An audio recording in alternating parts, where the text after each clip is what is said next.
Em 1989, eu estava entrando para a universidade, passei no vestibular, na época o temido vestibular, e estava iniciando os meus estudos.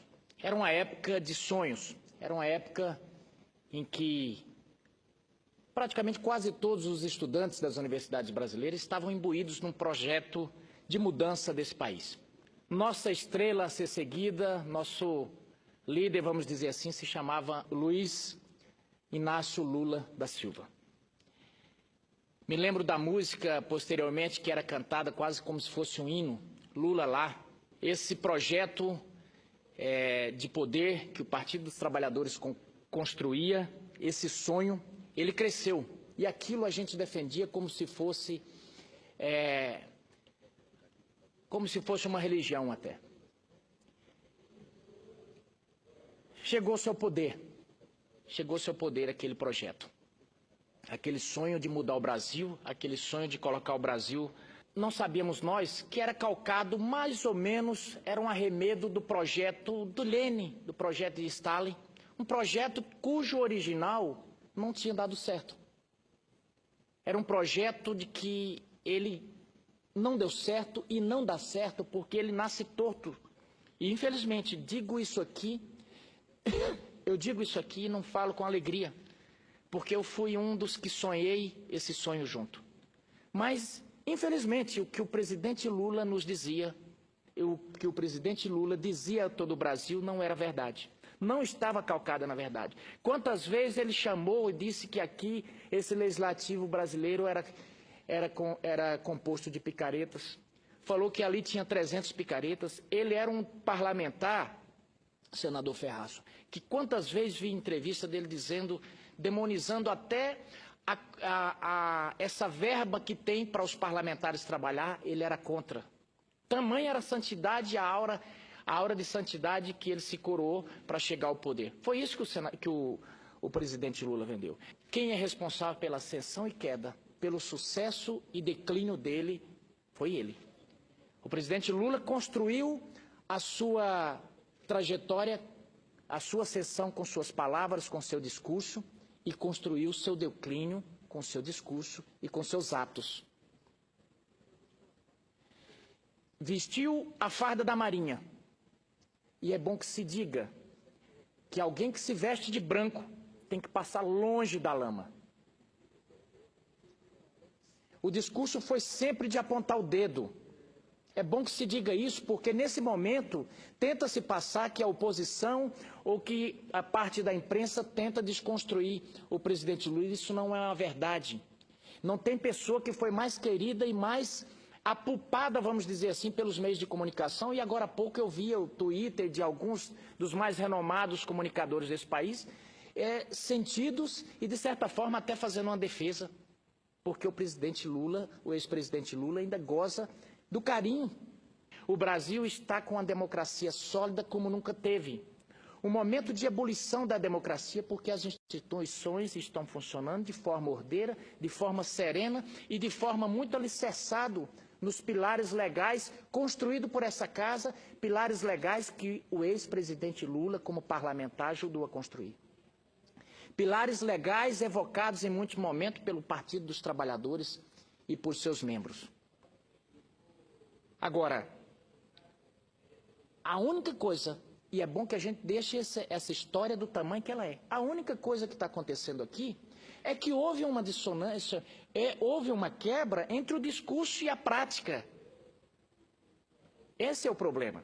E isso foi que levou a este governo da presidente Dilma perder a credibilidade do mercado internacional, perder a credibilidade dentro do legislativo, perder a solidariedade da sua base e perder a solidariedade das ruas.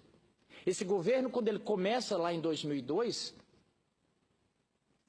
ele tinha solidariedade das ruas, ele tinha credibilidade dentro dessa casa, ele tinha tudo o que precisava para governar e para fazer. E mais, um cenário econômico internacional perfeito. Houve uma janela de oportunidade, inclusive, perfeita. Jogaram no mato. Eu vi uma entrevista do Paul Krugman, aquele economista que previu a bolha imobiliária, e na época ele disse: o Brasil está em céu de brigadeiro porque saneou seu sistema financeiro por uma bagatela. Enquanto os países naquele momento gastavam trilhões de dólares para sanear o seu sistema financeiro, o Brasil tinha saneado o seu sistema financeiro com menos de 10 bilhões de dólares. E o PT e o Lula herdaram isso. Tiveram céu de brigadeiro. Podiam surfar no mar, podiam remar no mar da tranquilidade. Mas, com o tempo, as suas ações culminaram com o que aconteceu ontem, onde o simples fato da possibilidade do impeachment se reviver, o mercado entrou em frenesi. No momento em que era de se esperar, qualquer aluno de primeiro ano de economia faria a previsão de que as bolsas cairiam fortemente e que o dólar dispararia, porque foi o dia em que foi anunciado que o PIB brasileiro teve sua maior queda em 25 anos. Ao contrário disso, as bolsas dispararam e o dólar caiu. Sabe por quê? Por causa da remota possibilidade do impeachment ser revivido. A possibilidade da presidente cair. E o que levou isso foi justamente as manobras, o discurso rasteiro, a mentira. E isso a população brasileira já descobriu. Que esse é um governo que mente, que deixa mentir. É um governo que rouba e que deixa roubar. Isso ficou muito patente ontem nos discursos e nas falas sobre principalmente a notícia da possível delação do senador Delcídio do Amaral. O senador Delcídio era até bem pouco tempo o líder do governo aqui nessa casa. E ontem, quando saiu a notícia de que a revista Isto É teria publicado uma reportagem com a delação premiada do senador Delcídio, mais do que depressa, o presidente do PT, o ex-ministro da Justiça e o ministro Jacques Wagner passaram a enxovalhar a imagem do senador Delcídio Amaral. Passaram a descredibilizar, passaram a desconstruir, a fazer um discurso de desconstrução, passando ele como um desqualificado, uma pessoa que não merecesse crédito. Aliás, desconstrução que já tinha começado a ser feita no dia da sua prisão, onde os noticiários teriam dito que o ex-presidente Lula o teria chamado de imbecil e idiota, e o presidente do PT também teria feito uma carta mais desabanadora possível. Bem, essa desconstrução tem um único objetivo: só faltava dizer, o senador Delcídio não é do PT. Essa desconstrução que fizeram ontem, chamando de mentiroso, desqualificado, é um contrassenso, porque quer dizer que, de repente, de uma hora para outra, ele passou a não ter credibilidade. Mas ele era o líder aqui na casa. Foi estribado na credibilidade pessoal do senador Delcídio Amaral, que o governo conseguiu, inclusive, aprovar muita coisa aqui dentro. Foi estribado na sua credibilidade que o governo resolveu escolhê-lo como líder, como representante do governo aqui no Senado, porque naquele momento ninguém queria. Eu vi senadores aqui correndo da liderança do governo que nem o diabo corre da cruz. De repente, não mais do que de repente, no momento em que ele cumpria uma missão do governo federal para tentar impedir a delação premiada do Nestor Cerveró, ele foi pego e é como se fosse naqueles filmes de espionagem em que o agente recebe uma mensagem dizendo: agora você está por sua conta, a missão é essa, mas se você for pego, nós não lhe conhecemos e não teremos nenhuma responsabilidade sobre os seus atos. Foi isso que o PT disse.